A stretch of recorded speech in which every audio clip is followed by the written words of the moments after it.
Snow White, the fairest one of all, depicted here by Disney in 1937 as the company decided that it wanted to own the copyrights of fairy tales, regardless of what the originator might have intended.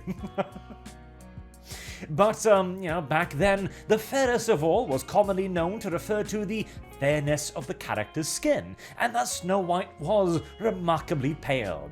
But today is a modern day, a current year, and so I give to you 2023 Snow White. A brown woman, of course. The fairest of them all, which makes me wonder what the rest of the population must look like, but details. So, I am sure you have already seen this picture, and I am simply adding my voice to the chorus. This is coming apparently from Disney's production of Snow White, and it has caught the interest of the internet because, well, look at it. And this isn't even the worst part. I mean, this looks like merely a fairly shitty cosplay.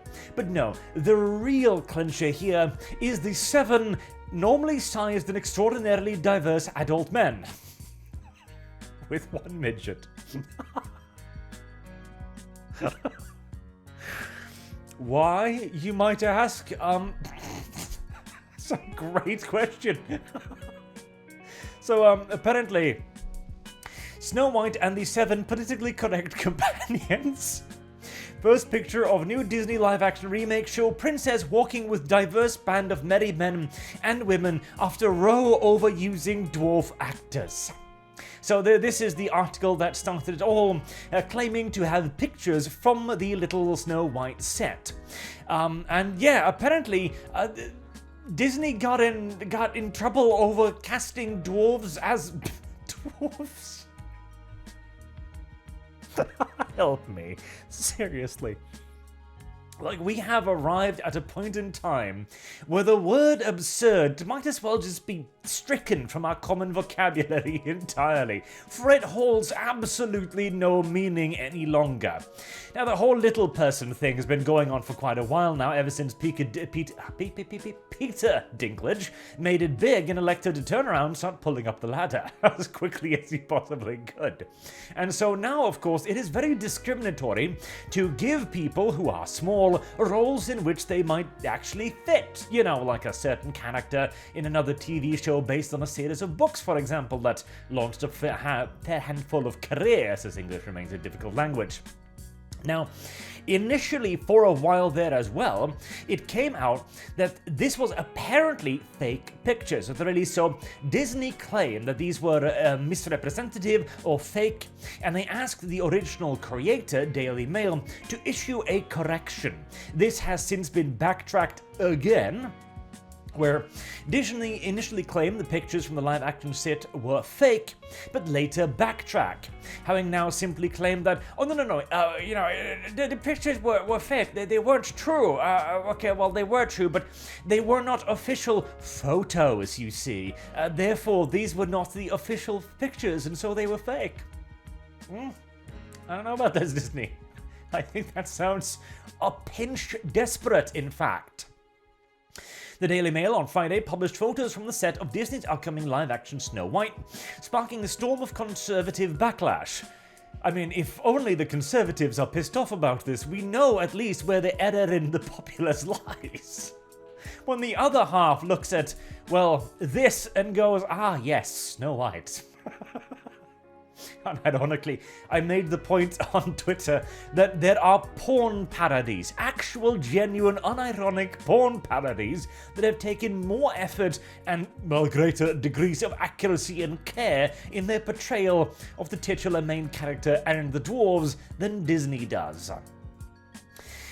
Actors whom the newspaper described as being different, genders, ethnicities, and heights, which I mean is a accurate description, as these are neither dwarves, nor are they small, nor are they all men, nor are they the same color, which raises some questions as to where the dwarves exactly came from, who fathered these miscreants, and how loose were their mother.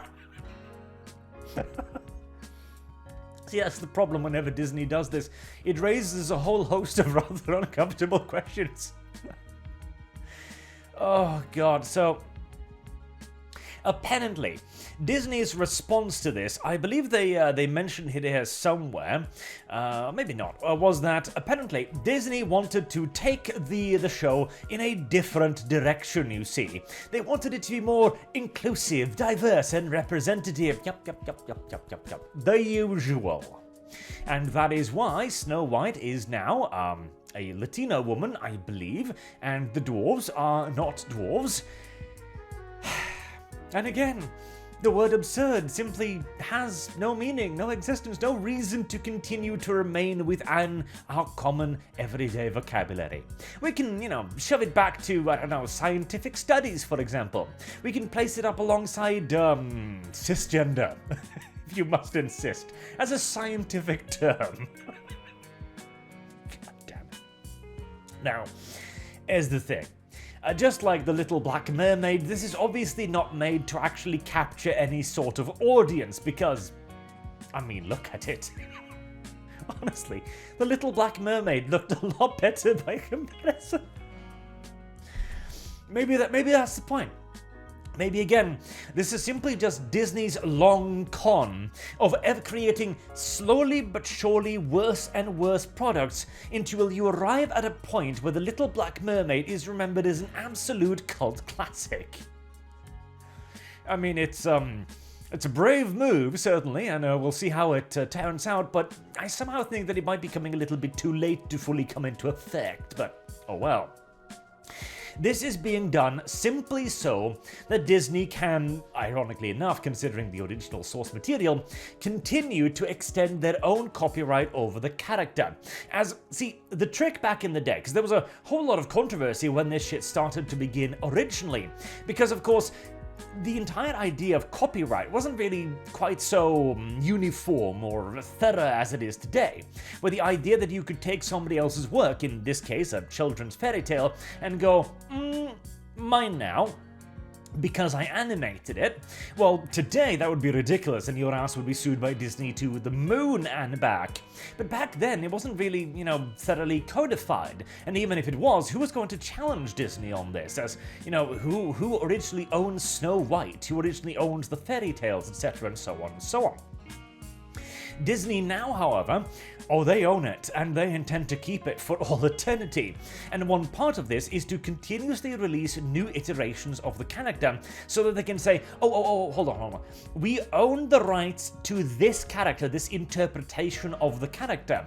And if you then make something that seems to coincide with that character, like for example having the red hood and the yellow scarf, then that is enough for an excuse for Disney to come to your house and beat you over the head with a tremendous quantity of paperwork.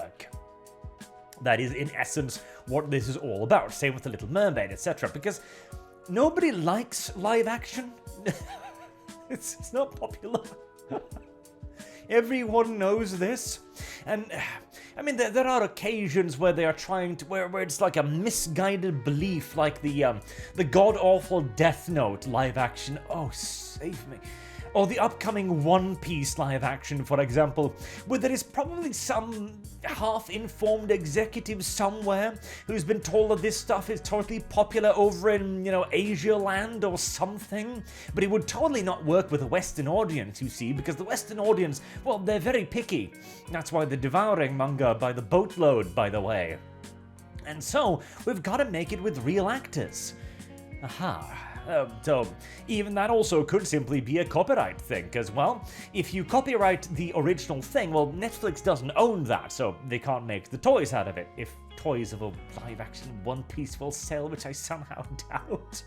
But if they make a live-action version, well, that's now legally distinct, isn't it? Again, I somehow doubt this will be quite the bank that Netflix is hoping for it to be, but details. I somehow doubt that these will be selling a whole lot of action figures. God help me. Well, on the bright side, it's another trash fire for content, I suppose. God damn it. this entire picture. I genuinely, honestly pray that this character will be transgender, by the way. I really do, because if we're gonna go this route, let's just hit it out of the park, okay? Let's have scenes where the gender-confused dwarf, the tallest of all the dwarves, has a legit conversation with the smallest one about how he wishes to be known as Miss Dwarfette. Let's do it, please. Please give me at least this, Disney. You owe me something for creating this and expecting me to, in all due likelihood, have to sit through it. You owe me, at the very least, this. God. On the bright side, they're making a Napoleon movie, which I recently learned about, and for the first time in forever, I am actually legitimately excited about a product. It's rare, and they're probably going to ruin it, as, here's the thing, Napoleon shouldn't be a movie, it should be a trilogy, and even then you're probably going to run out of time to fully depict all of the awesomeness that was Napoleon, but at least there's something semi-hopeful coming out this year that isn't merely Chinese propaganda movies, which, by the way, are absolutely amazing. Until next time, I have been Arch. Thank you very much for watching, and I hope to see you all again soon. Have a good day.